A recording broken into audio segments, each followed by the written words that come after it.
Before I leave out, I wanted to make another video because I'm trying to get back. I'm trying to get back into the zone of making videos again because I haven't. A lot of my TikTok and YouTube friends have been checking up on me, and I just want to let y'all know I am fine. So I'm trying to get back in tune of making videos again. But I was thinking about the video that I had just made, and a lot of people always ask me about these biblical stories, like Adam and Eve stories and Noah stories. Now, when it comes down to Adam and Eve's story, because a neighbor asked me about that, and I said I have so many different opinions about the Adam and Eve story. I don't really like talking about none of those biblical stories because it's questions that needs to be answered. And I know that if I ask these certain questions, no one is going to have the answer. And the questions that I have when it comes down to Adam and Eve is that they said that Adam, like if you look at the world that we live in for what it is right now, right? We living in a world where it's over 12 billion people that live in this world, in this planet or whatever, right? Now, Adam and Eve was in the Garden of Eden, right? Now look at how many people right now is obedient to their God. Look at how many people on this planet right now is obedient to their God. They're willing to die for their God, right? Right. Now, Adam and Eve was in the Garden of Eden, but God told them don't eat off of that apple. Now, let me ask y'all a question. Because a lot of people never asked this particular question. Maybe they did in another kind of way. If Adam and Eve were the only one in the garden, right? Why was there a God needed? Why was there even a God needed? I know that they said God created Adam. And then they said that God took Adam's rib and created Eve. Okay. Do y'all really believe that story? Number one, Adam and Eve was in the Garden of Eden, right? If they was in the Garden of Eden and they ran up into a snake because God told them don't eat from that tree. Don't eat from the tree. So if the tree was the tree of life, right? And their God told them not to eat from that tree, right? Then apparently that tree was already there. Because if he's telling them don't eat from the tree, that wasn't a tree that he created. So Adam and Eve, they could have been created by that God. They could have. Adam and Eve could have been created by that God that told them don't eat from that tree. And the reason why I'm saying that, because that tree could have already been there when he made them. He couldn't bother that tree.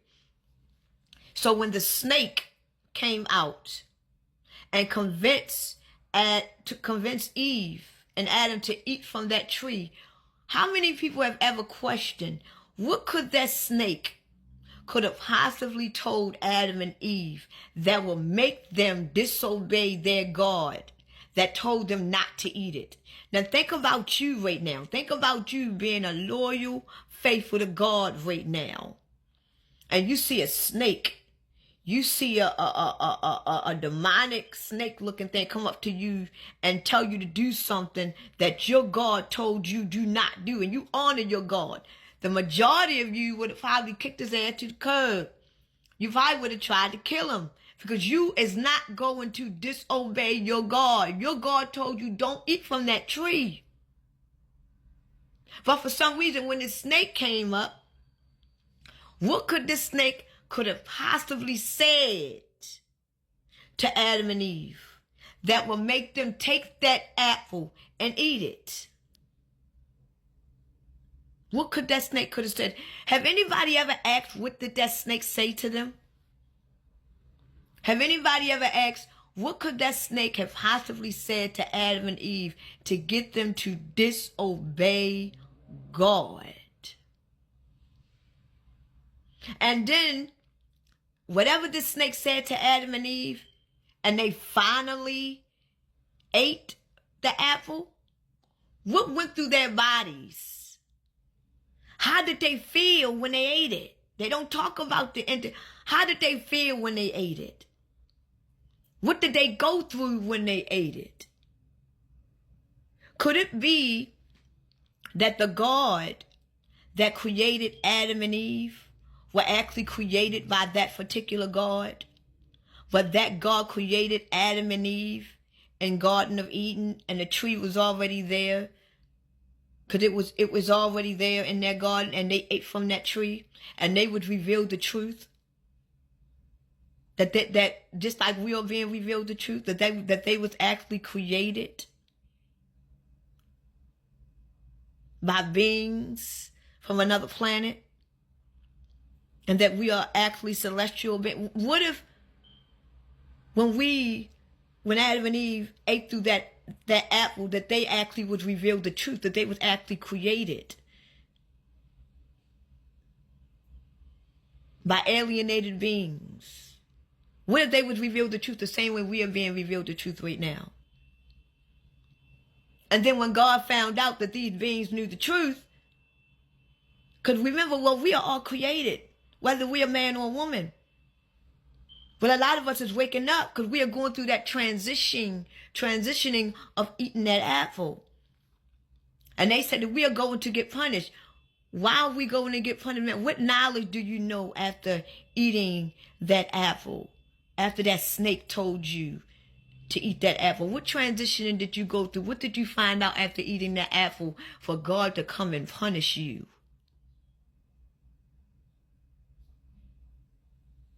And how many men and women on this planet are about to be punished, just like Adam and Eve, man and woman? How many men and women on this planet is about to basically get destroyed because they basically bitten off the forbidden tree? They basically bitten off the, what do they know? Have anybody asked that? What did they learn? What did they know? What did their bodies go through? You know what I'm saying? What did they go through? And when God finally came down and punished them, why did he punish them? Right? No, nobody knows but God and Adam and Eve. They the only three that knows, and the serpent. They are the only four that knows why they were. Because if you ask a lot of Christians, they don't really have the answers. All they can say, because God told them don't eat from it. But why couldn't they eat from it? Why was they punished? What did they go through? What did they learn? What did they feel? And when God finally came to punish them, what did they know about that God? What did that God know about them? So basically, this is why the truth is getting revealed. This is why we are in the new age of truth. So this is why I've been trying to tell y'all, don't get distracted with the world. Don't get distracted with the world. And this is why I don't believe a lot of these stories that we have always been learned and taught about in churches and schools. Adam and Eve story, Noah's Ark story, and fallen angel stories. It's like they're giving you the story, but they're not giving you all of the story. So it's like they're manipulating you. They're going to tell you what you need to know, but they're not going to tell you the exact truth. So right now, let's just sit back, continue to try to enjoy every day we can possibly enjoy in these last days during our transition. Because after this transitional period, once it's done, it's done. And this is why they made the movie Blink Twice. And it's funny because when Blink Twice came out, P. Diddy was real hot right now at that time when Blink Twice. And everybody really thought that the movie Blink Twice was about P. Diddy. And guess what? We are in the age of the truth, in the year of the snake. Just like Blink Twice, they had to drink the snake venom to get the truth. We are in the year of the snake. And guess who trial is going on right now? P. Diddy. Ooh. Whew.